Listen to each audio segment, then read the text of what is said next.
Breaking news చూస్తున్నాం. లైంగిక ఆరోపణలు బ్లాక్ మెయిలింగ్ కేసులో యూట్యూబర్ హర్ష సాయి కోసం పోలీసుల వేట కొనసాగుతూనే ఉంది. కేసు దర్యాప్తులో వేగం పెంచిన పోలీసులు ఈ మేరకు లుకౌట్ నోటీసులు జారీ చేశారు. తనపై లైంగిక దాడితో పాటు నగ్న చిత్రాలతో బెదిరింపులకు పాల్పడుతున్నాడని ఓ సినీ నటి పోలీసులకు ఫిర్యాదు చేసింది. సదరు నటి హర్ష సాయితో కలిసి సినిమాలో నటించడంతో పాటు నిర్మాతగాను వ్యవహరించింది.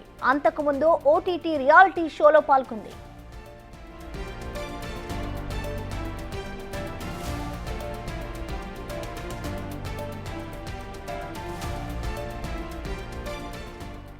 నటి కేసు నేపథ్యంలో హర్ష సాయి పరారీలో ఉన్నట్లుగా పోలీసు వర్గాలు తెలిపాయి.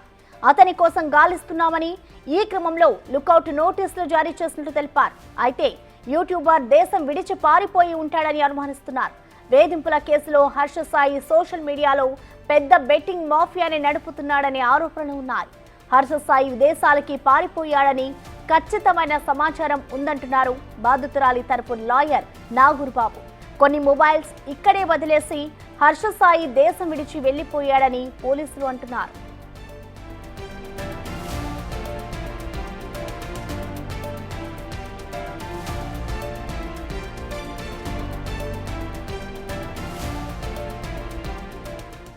యూట్యూబర్ హర్ష సాయిపై గత నెలలో అత్యాచారం కేసు నమోదైంది.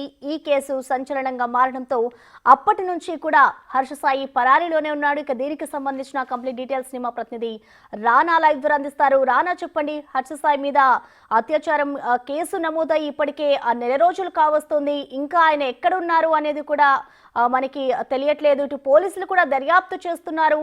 సో పోలీసులు ఇంత ఆలస్యంగా ఇంకా ఆయన ఆచూకీ కనుగొనడంలో ఎందుకు ఆలస్యం చేస్తున్నారు అనుకోవచ్చు రానా?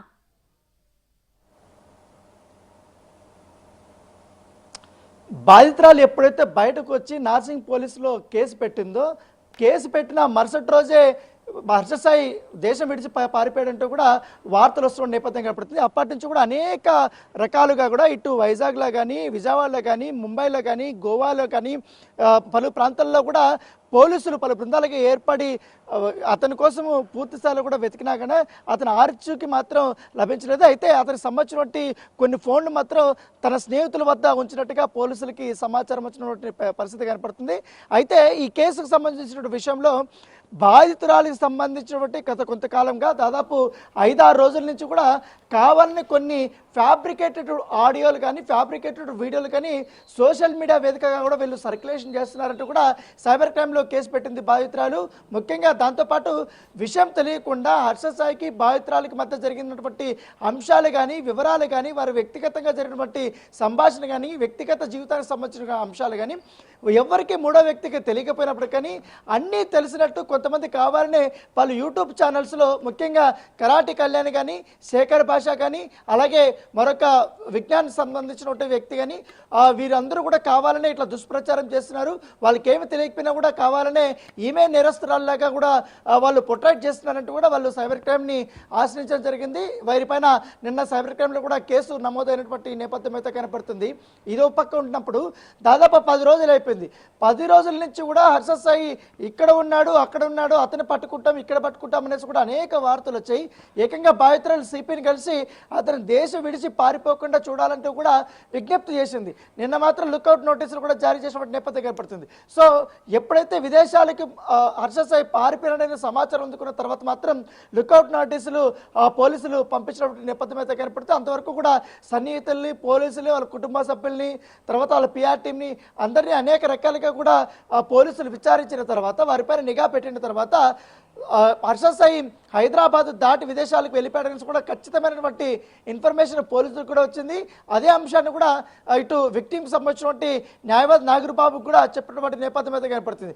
దానితో పాటు ఈ సోషల్ మీడియా వేదికగా కొంతమంది యూట్యూబ్లో కానీ, కొంతమంది యూట్యూబ్ ఛానల్స్ కానీ తప్పుడు థంబ్నెయిల్స్ పెట్టి తప్పుడుగా వాయిస్ ఫ్యాబ్రికేట్ చేసినట్టు అవన్నీ కూడా ఆడియోలు ప్లే చేస్తున్నాయి. కాబట్టి వారి బారి నుంచి కూడా కాపాడాలంటూ కూడా బాధితురాలు హైకోర్టుని ఆశ్రయించడం జరిగింది. హైకోర్టుని ఆశ్రయించిన తర్వాత ఈ ఎవరైతే తప్పుడు థంబ్నెయిల్స్ పెట్టినటువంటి వారు కానీ, తప్పుడుగా ప్రచారం చేసిన వారిపైన కూడా కేసులు నమోదు చేయడం, ఇమీడియట్గా కూడా ఆ లింక్స్ అన్ని కూడా డిలీట్ చేయమనేది కూడా హైకోర్టు ఆర్డర్ ఇచ్చినటువంటి నేపథ్యం అయితే కనపడుతుంది. ఎందుకంటే బాధితురాలు చాలా స్పష్టంగా ఈ మెగా సినిమాకి సంబంధించిన అంశంలో రైట్స్ విషయంలో కూడా వీళ్ళిద్దరి మధ్య మనస్పర్ధలు వచ్చాయి, గొడవలు జరిగాయి.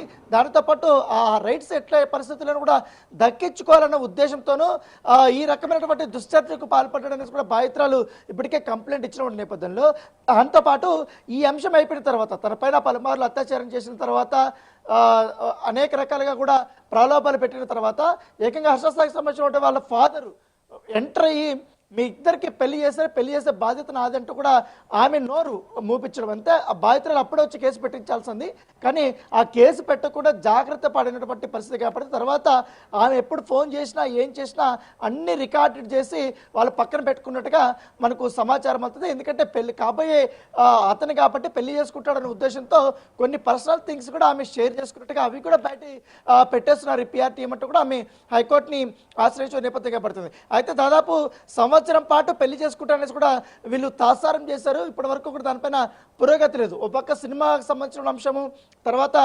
వ్యక్తిగతంగా ఈ రకంగా హీనంగా చేయడము, ఇవన్నీ చూసిన తర్వాత ఆమె కేసు పెట్టినటువంటి నేపథ్యం కాబట్టి ఇప్పుడు వాళ్ళ హర్షసాయికి సంబంధించిన ఫాదర్ రాధాకృష్ణ అనేది కూడా ఆమె ఫిర్యాదు చేసింది. అయితే ఇప్పుడు ఇన్వెస్టిగేషన్ జరుగుతుంది కాబట్టి ఇన్వెస్టిగేషన్ ప్రాసెస్లో వీరిపైన కూడా కేసులు నమోదయ్యే అవకాశం ఉంది. సో ఇప్పటి వరకు కూడా ఈ మరొక యూట్యూబర్ ఇమ్రాన్ పైన కానీ రాధాకృష్ణ పైన కూడా కేసు నమోదైంది అనుకున్నారు. కానీ వాళ్ళు ఎప్పుడైతే యాంటిసిపేటరీ బెయిల్ కోసం, ముందస్తు బెయిల్ కోసం వాళ్ళు హైకోర్టుకి వెళ్ళినప్పుడు హైకోర్టు వాళ్ళకి చీవాట్లు పెట్టింది.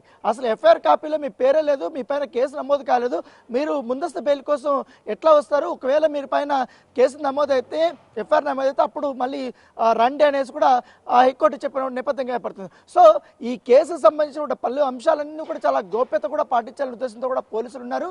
దాంతోపాటు విక్టిమ్కి సంబంధించిన వివరాలు కానీ, ఫొటోస్ కానీ, వీడియోస్ కూడా బయట పెట్టకూడదు, అవి ప్లే చేయకూడదు కూడా ఇప్పటికే హైకోర్టు ఒక ఆదేశాలు ఇచ్చినటువంటి పరిస్థితి కనపడుతుంది. Thank you Rana.